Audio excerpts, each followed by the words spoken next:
This week on Beacon Web News, Spectrum Cable makes a change to its prices and channel lineup, and the locals are not happy. Take a look at marijuana dispensaries in Massachusetts.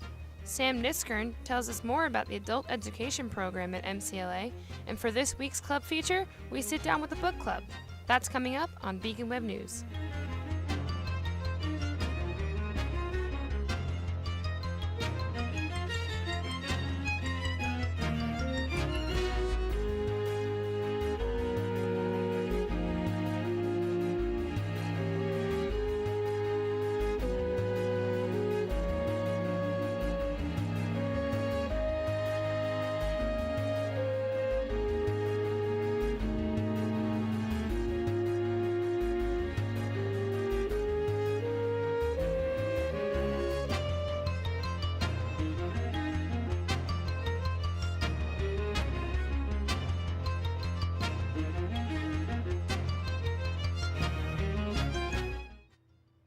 Hello and welcome to the April 4th episode of Beacon Web News. I'm Maggie Allen. First, let's head over to Julia at the BWN Weather Center to find out what's in store for this week. Thanks, Maggie. Even though it's April and temperatures will finally start to mirror the spring season, there's still a chance that we could see some snow this week. But I'll have more on that shortly during this week's full 7-day weather forecast. Thanks, Julia. As May approaches, commencement is just around the corner, and the graduating class of 2018 will be joined by 4 honorary degree recipients, including commencement speaker Stephanie Wilson, a Pittsfield native. Wilson is the second African-American woman to go into space, after Mae Jemison. Wilson served as NASA's Space Station Integration Chief, as well as serving on the Astronaut Selection Board. Other honorary degree recipients include the late Gail Ann Caridi, who will be awarded the posthumous doctorate of service degree for her work as a state representative in the 1st Berkshire District. William Smitty Pignatelli, another honorary degree recipient, will receive an honorary doctorate of public service for his work representing the 4th Berkshire District in the Massachusetts House of Representatives. The 4th and final degree recipient will be MCLA's own Denise Ricciardello, who will be awarded the honorary doctorate of public service for her work as admissions counselor and executive vice president. WJJW will be presenting their 3rd annual Downtown Sound concert on April 7th from 7 to 10:30 p.m. The event will take place at MCLA Design Lab on 49 Main Street in North Adams. Admission is free and open to the public. For more information, contact Jacob Vitale on Office 365 at jv1339@mcla.edu. Are you interested in playing water pong or ping pong? Then sign up for Session 4 of Intramurals. Sports include 4v4 basketball, water pong, and the tailgate extravaganza. Special events for this session include flag football, a ping pong tournament, 6v6 soccer, and water rafting. For more information, contact Coach Hildebrand at a.hildebrand@mcla.edu. What's on TV tonight? Well, locally, it's less about what's on and more about the company providing the service. Spectrum Cable has raised the ear of customers, politicians, and public access leaders. Matt Mears has more on the story. The City of North Adams and its internet service provider, Spectrum, have been at odds. The city's claims include inconsistent pricing and non-compliance of the public access contract. John Barrett III, Massachusetts State Representative for the 1st Berkshire District, gave an overview of the problems. They're your typical national corporation now, especially as far as cable TV goes. They think one size fits all. And it certainly doesn't, especially out in the rural areas like Berkshire County, of which they cover the entire region. And what they've done is that they've taken advantage of the situation where they really do have a monopoly on this, especially in regards to internet, which ties up, of course, streaming and everything else that goes with it. We also spoke with North Adams Mayor Tom Bernard. Local access. It's ensuring that we retain control, or not control, access to what the government calls the PEG channels, our public education and government channels. Those have shifted with the move to the encrypted digital signal that Spectrum put in place, and there are costs associated with the converter box. Dave Fabiano, Executive Director of Northern Berkshire Community Television, shared his personal experiences with Spectrum and how they impact public access TV. There's several aspects that that they don't seem to be in compliance on. So one of the issues is our fiber lines that are supposed to be installed from the 2 of our local high schools and 3 of our municipal buildings, Adams Town Hall, Cheshire Town Hall, and North Adams City Hall. There's aspects of this channel change. They moved our channels from channel 15, 16, and 17 up to channels 1301, 1302, and 1303.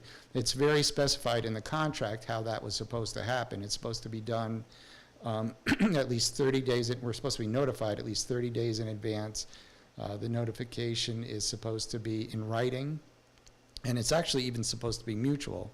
Public access TV is very important as a means for people to be, especially those that don't get out a lot, but it's their way to be connected to the outside world. And without that, it's going to be very harmful. And for them to take it and move it, I can remember when they tried to do this years and years ago. They tried to move it from channel 22 to channel 40, and we thought that was outrageous. We get our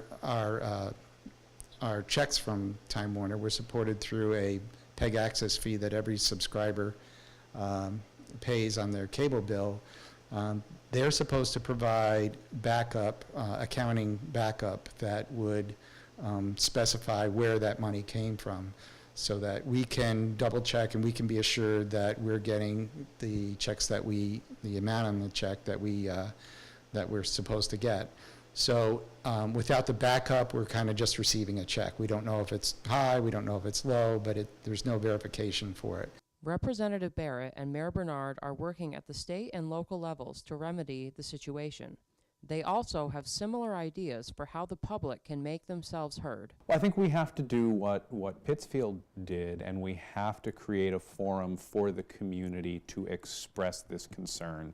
That happened in South County with the 5-town Cable Advisory Board. We're going to ask people, to rise up, much as the way our young counterparts have shown that they can bring about change in government, and start sending some emails and some letters to the Attorney General so that she can go over, because they are definitely deceptive business practices that are taking place out there.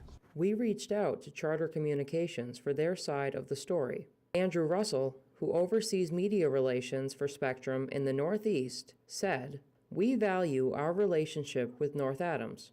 We met recently with the mayor and city officials to answer questions and share updates on Spectrum's initiatives in the community, and we continue to be available to provide information or resolve any concerns the city may have." While it's easy for tempers to rise, Mayor Bernard perhaps said it best in a call for civility while dealing with this issue. Not to beat them up, but because that level of transparency, that level of community participation, that level of engagement is important, and it's the piece that's been missing. The Williams College Millham Planetarium is hosting a free show to the public on Friday, April 6th at 8 p.m. Come stargaze with your friends without having to go outside. The show will last about 50 minutes. Reserve a seat by contacting Michelle Reach at 413-597-2188. Mass Mocha will be hosting a performance of Poor People's TV Room, choreographed by Okwe Apokwasilli, on April 7th at 8 p.m. The performance tells a story of 4 women who are connected through time and memories through an ancestral fever dream. Tickets are $20 for students, $30 for advance, $40 the day of, and $50 for preferred seating. For more information, you can contact massmocha.org. The Association for Neurodivergent Awareness, ANA, is hosting a Zumba night on Thursday, April 12th at 8 p.m. in the Venable Dance Complex.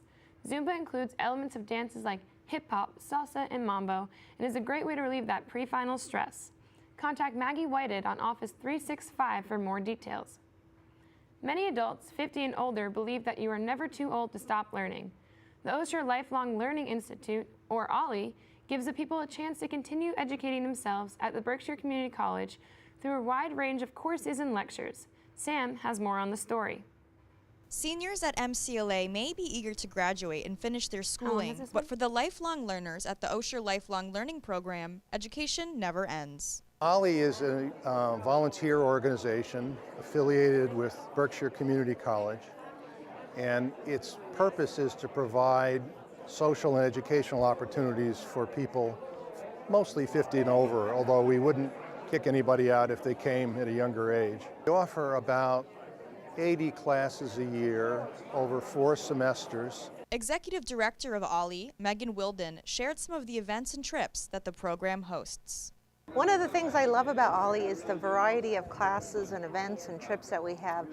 Everything from international folk dancing to immigration policy.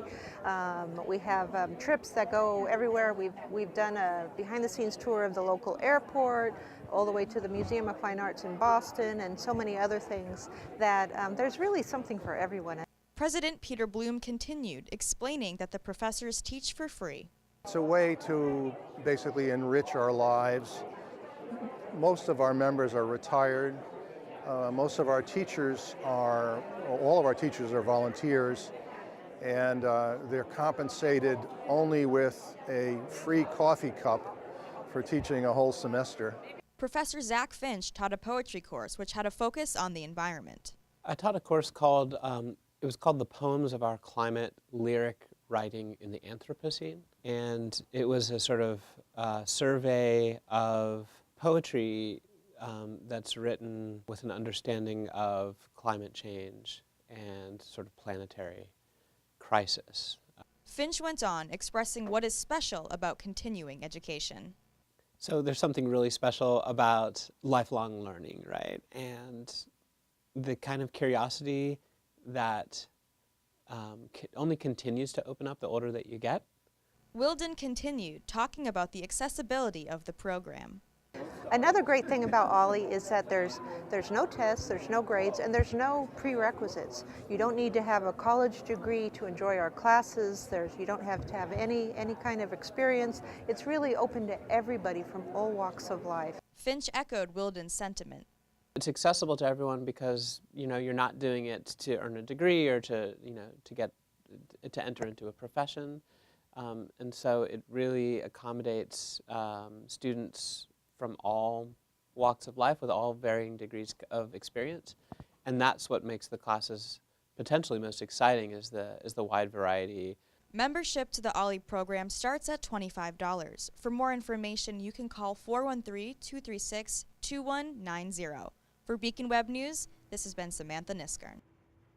On April 5th, the Multicultural Resource Center will be holding a Talking Circles event. The talk will be pertaining to informal conversations about current diversity topics. A question that will be discussed is, does your privilege need to be unpacked? Check out and engage in the conversation from 12 p.m. to 1 p.m. in Campus Center Room 319. The North Adams City Council gave final approval on Tuesday, March 27th, to the Retail Marijuana Ordinance as well as 2 other related ordinances, with the understanding that at least 2 of them could see amendments in the near future. The ordinance has been in the works since January when Mayor Tom Bernard formed a group to fast-track the retail ordinance before the state began accepting applications in April. Marijuana was approved for medical use by voters in 2012, but in 2016, recreational use of the drug was declared legal, and because of that, many people took the opportunity to sell it. BWN's Karen Canella has more on the dispensaries in Massachusetts. Medical marijuana shops have been opening everywhere. Students caught up with us to speak about some of the benefits they feel the shops will bring to the Berkshires. Medical cannabis dispensaries is what everyone has been talking about. City Council members gave their final approval to a marijuana shop opening in North Adams, and the shop is said to be located in one of the buildings of a local motorcycle store. But North Adams is not the only place where this is happening. Over 29 states have approved medical marijuana dispensaries in the country, and many websites even inform medical marijuana users on where to find local shops, legal rules for using cannabis, and how to properly use the product. Sophomore Daniel Keene speaks to us about the active ingredient in medical marijuana. The part in medical marijuana that we look at for medical use, so there's 2 active ingredients that we look at. There's THC and there's CBD.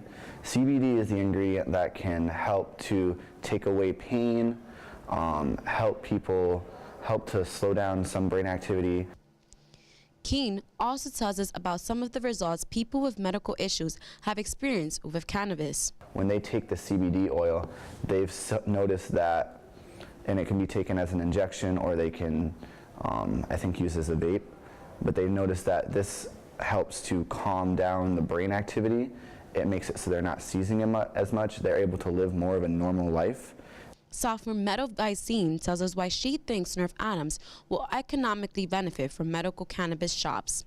I think North Adams can really benefit economically from having the shops, because that money from the taxed cannabis industry can go back into programs that are in need of kind of like a beefing up of their budgets.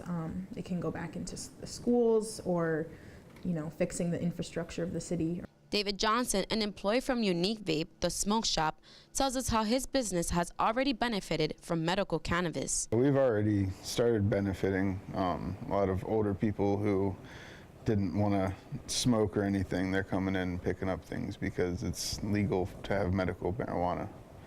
Johnson also tells us why he thinks medical marijuana is more trustworthy than other medical supplements. I think everybody should have it because it treats so many things that people don't want to take pills for, because you don't know what's in a pill.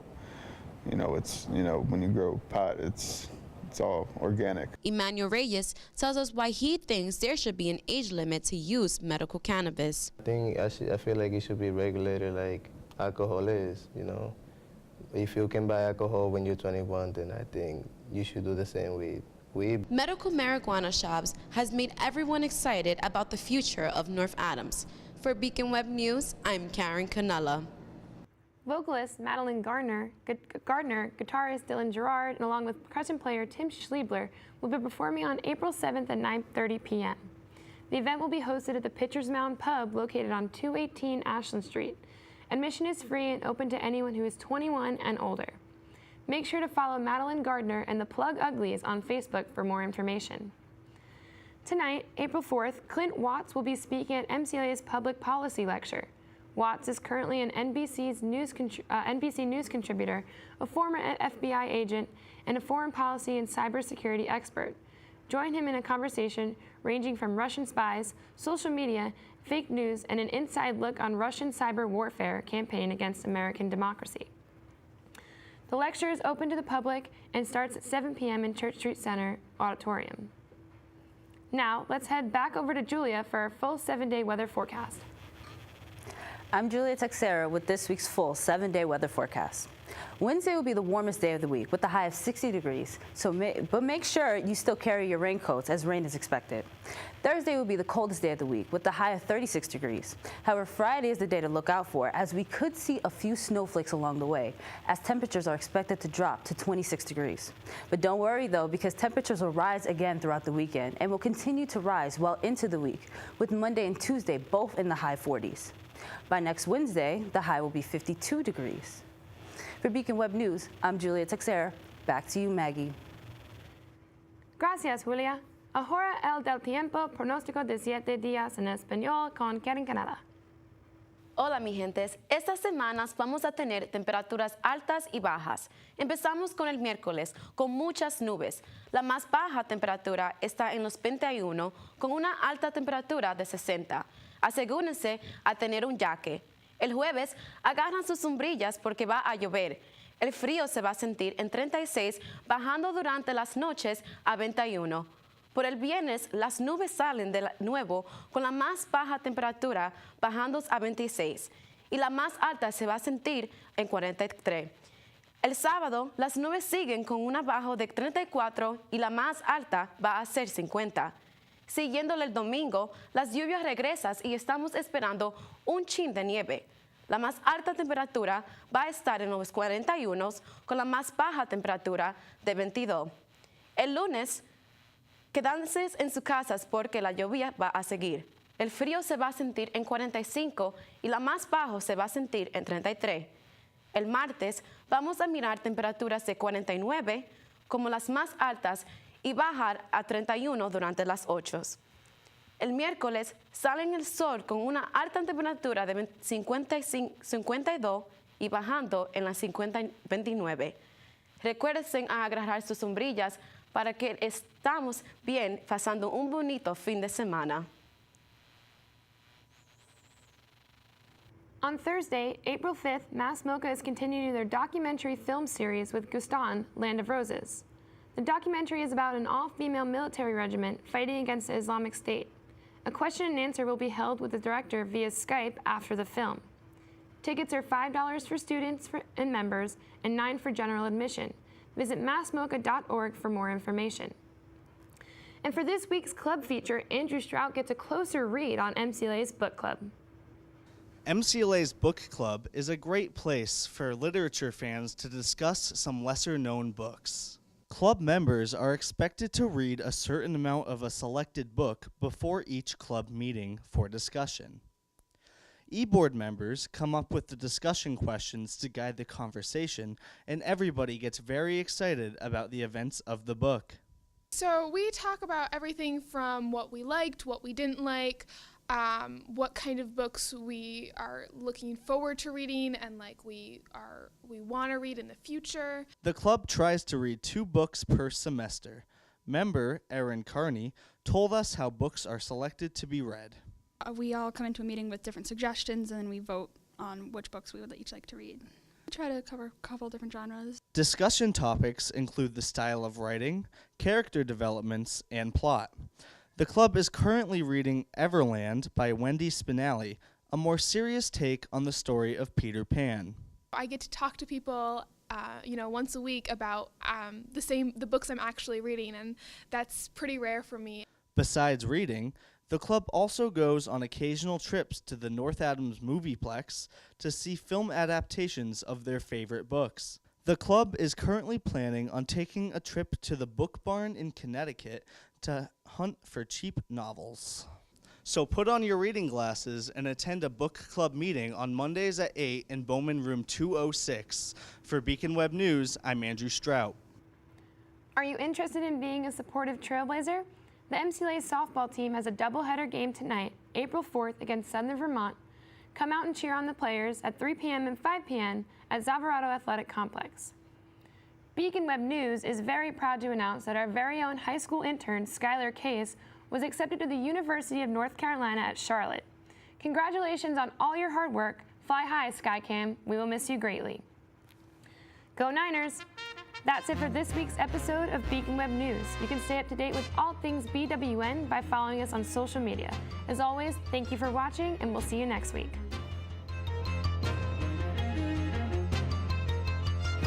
Thank you.